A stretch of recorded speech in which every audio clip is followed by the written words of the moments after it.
البنت دي كانت قاعدة هي وجوزها، واتفاجئت بوالدتها جاية تزورها فجأة.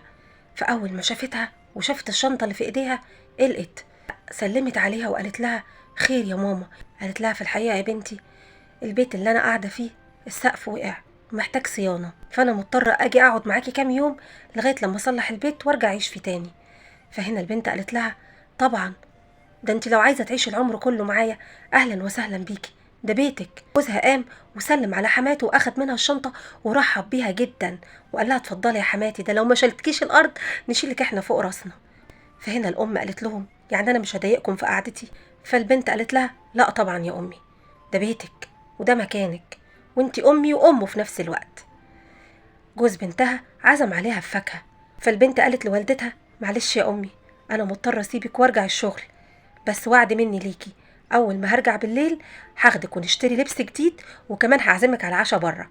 فجوزها رد عليها وقال لها: ما تشيليش همها خالص، أنا هدخل أجهز لها الغدا وهنقعد ناكل أنا وهي، فما تقلقيش، روحي شوفي شغلك. فوالدتها قالت لها: روحي يا بنتي شوفي مصالحك وما تعطليش نفسك وخدي بالك من الطريق.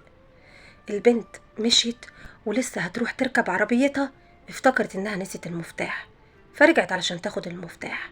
في الوقت ده جوز بنتها للأسف ظهر على حقيقته، وشه اتقلب مرة واحدة وقال لحماته: انت ايه اللي جايبك هنا؟ انت عارفة كويس ان انا مش بطيئك ولا بحب اشوفك، واكتر من مرة اقولك الكلام ده، خدي حاجتك وامشي من هنا. انت عاوزة تخربي بيت بنتك؟ ومسك الشنطة بتاعت حماته ورماها في الارض بعيد.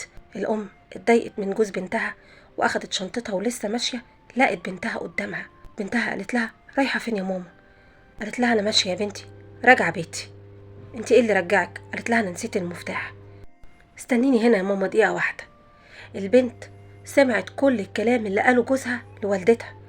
اول ما وقفت قدامه ضربته بالقلم وقالت له: ايه اللي انت قلته ده؟ انت ازاي تطرد امي من بيتي؟ تقبل ان اعمل كده في والدتك لما تيجي تزورنا؟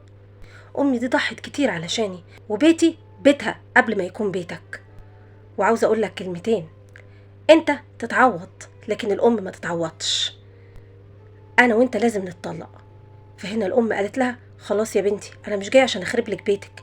قالت لها: لا يا امي، كله الا انتي، كله الا زعلك واهانتك، واللي يهينك كانه اهني انا شخصيا وكرامتي من كرامتك. هنا الزوج حس بالندم وحس انه غلط غلط كبير جدا في حق حماته وفي حق مراته، بس الزوجه كانت مصممه على الطلاق.